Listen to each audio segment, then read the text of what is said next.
in my holidays. Then when college and schools were open, then accordingly, Ishraq, and then I used to sit after Maghrib on my study chair in my young life and just used to get up for Tahajjud, then for Fajr, and then for Ishraq, and then have breakfast and used to go to my school. That's it. So, don't take these things as difficulties. These are just requirements of your preparatory requirements. These are essential requirements to prepare for some good thing. Look at the life of every prophet, every wali, every Rasul. Where Sayyidina Yusuf alayhi salam was thrown. Then he was imprisoned for 9 years, and finally he received the place where he was supposed to go. And Sayyidina Dawood, Sayyidina Musa alayhi salam, and Sayyidina Ibrahim alayhi salam, from country to country, city to city. What happened to other prophets? Sayyidina Zakaria alayhi salam, Sayyidina Yahya alayhi salam. What happened to Sayyidina Nuh alayhi salam? So the whole life is full of mihna, riyada, and hijrah. And all awliya. Sayyidina Imam Abu Hasan al-Shazili, thrown out from his city, spent life years in the sea, and there he got the revelation, spiritual revelation. Hizbul Bahr. Look at Imam Bayezid al-Bistami, thrown out of his city. Imam Ghazali, given a big verdict against him, and he was put in problems. Imam Ahmad bin Hanbal in prison. Imam Azam Abu Hanifa in prison. They got punishments. They were given the punishment of stripes. Imam Ahmad bin Hanbal. And all great awliya of that time. So try to change your life and try to love difficulties. Try to love inconveniences.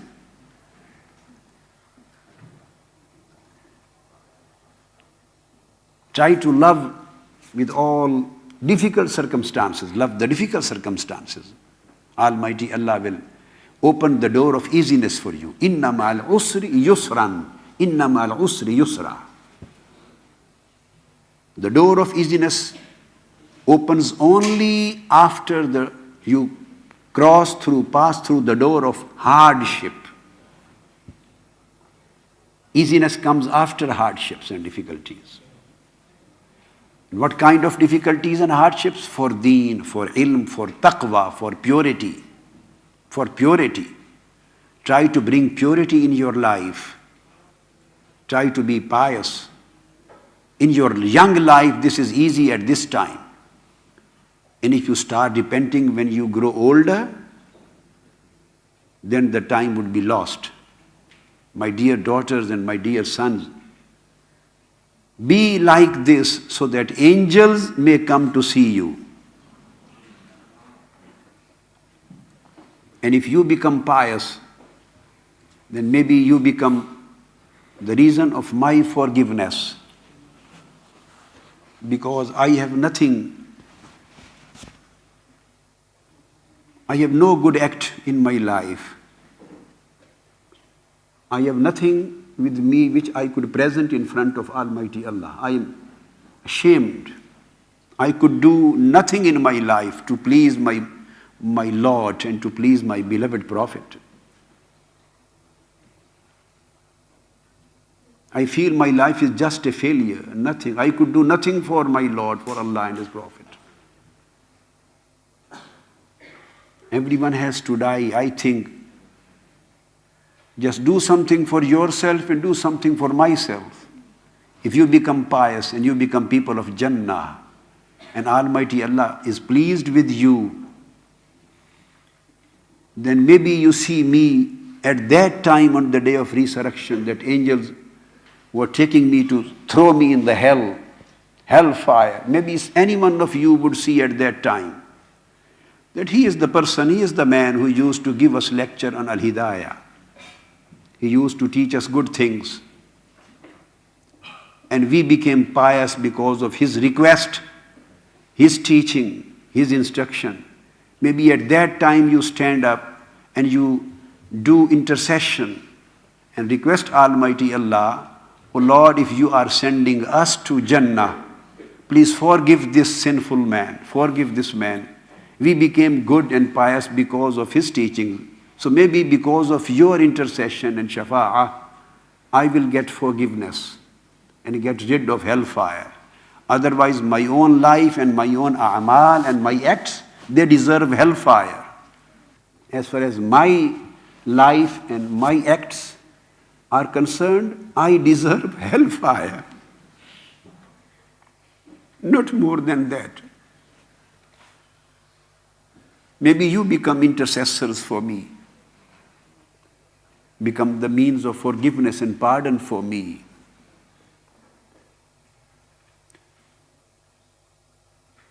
Just coming here, sitting, listening to me, getting the lectures, notes, going back without any practical and real change in life will make me more shameful. I will think as if there is no effect in my preaching, in my words. I couldn't change you. If you don't change, this is not your failure, this is my failure. You are not at fault. If you don't become pious, this is not your fault. I swear by God, this is not your fault. This is my fault, my deficiency, because of my sins. My words don't have any effectivity. That's why you couldn't change yourself. And if you change yourself and become pious, God-fearing, worshipping, good worshippers, good servants of Allah, sincere, faithful and loyal servants of Almighty Allah and slaves of Almighty Allah, and you start hating these attractions of world and you start loving the attractions of life hereafter. Live in dunya, but become friends of akhirah. Live in dunya, but remain friends of akhirah. Don't be friends of dunya. You may live in dunya, but don't let dunya live into your heart. You live in dunya, but don't let dunya to live in your heart. I am repeating, live in dunya, in this world, but don't let this world enter into your heart. Take this love and attraction of world from your heart out. Just your bodies should remain in dunya and your soul and spirit should remain in al-mala'ul a'la. Change your priorities, change your attractions, change your likings and dislikings, and become the people of akhirah. Become the people of akhirah. And those, my sons and daughters, who can go further, who can go beyond this, then for them I would recommend, go beyond akhirah and become the lovers of his beauty. Become the beggars of his pardon, beggars of his pleasure. Live for his pleasure, Allah's pleasure. Live for his nearness. If you live for him, you love him, you live for him, your all likings, your all priorities, your all acts, everything is just for him and towards him. What will happen? After death, the hurs of Jannah will come to you, and the man who is ashik of Allah, the lover of Allah, he would be sitting there and not having any attraction towards right and left in the Jannah beauty. Hurs will come, they will sing for him, and he will not look at them. He will not look at the hurs and their beauties. Then the hurs will ask, you don't feel any need to look at us? Then the lover of Almighty Allah will say, how can I look at you? I just want to look at him. I want to look at him. I want his ru'ya. I want his beauty. I want his didar. I want his vision. So I am busy in that wish. So now I will say, live in dunya, but don't live for dunya. Live in dunya, but not live for dunya. Live for akhirah. Live for akhirah. And then I would say, leave akhirah and be for Allah. Leave the love of akhirah and be just for Allah. And be the slaves of Holy Prophet. And be slaves of Almighty Allah and His worshipper. These are good days, my dear sons and daughters. The young life is the best period of your life for changing. I want to see noor on your faces. Noor of taqwa. Noor of haya. Noor of iman. Noor of sujood. Noor of ibadah. Noor of munajat. Secret dialogues with Almighty Allah. Secret dialogue with Allah. When everybody is sleeping, then get up. When everybody sleeps, go to his bed, then you go to your beloved Allah. Because He is always alive, awake, He is always awake, and He waits, who wakes up for me. And this period of life is the best time you are in. Don't lose this time, then you will scream. Then you will rub your hands and you will say, our best time has been lost. We have lost our best time. My dear sons and daughters, don't lose this time, this ni'mah.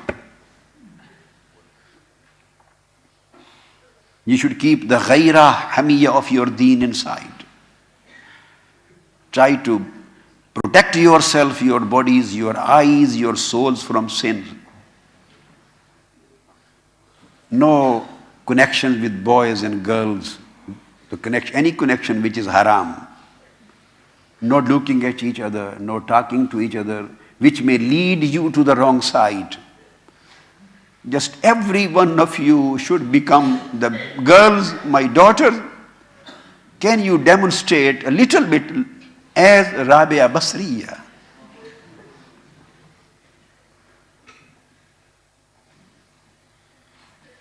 She had a high temperature once, Hazrat Sayyida Rabia Basriya.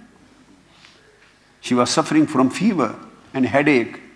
The people were coming to her to see her, to inquire about her health. And some of the Arifin, the great awliya and Sufiya, and the great people of that time, somebody asked, Sister Rabia, tell us the true story, why you are suffering from this high fever. What is the actual reality behind it? And why this fever is not going away? She said, the actual story, real story is that I was reciting Holy Quran. And during the recitation of Holy Quran, I recited the verses in which the beauty of Jannah was described. When I was reciting the verses of Quran, I got amazed and influenced and attracted towards the beauties of Jannah, Akhirah. When love of Jannah emerged as a passion, as a sentiment, as a wish, as a desire in my heart, all of a sudden my Lord spoke to me. I heard a voice from Alamul Ghaib, from unseen world, and He asked that, Rabia, you claim to be my lover and wish the beauties of Jannah? Two loves cannot be combined in one place. Either be for me or be for Jannah. لِوَجْهِ اللَّهِ. So then Jannah becomes ghair for Allah's hub, Allah's mahabbah, love of Allah. Jannah becomes lower thing. So what to talk of the lower level of Jannah? We are totally involved in dunya and impurities of dunya. Start your change, this change from your dresses, full sleeve dresses with your kamil hijabs, full sleeve dresses. Change your days, change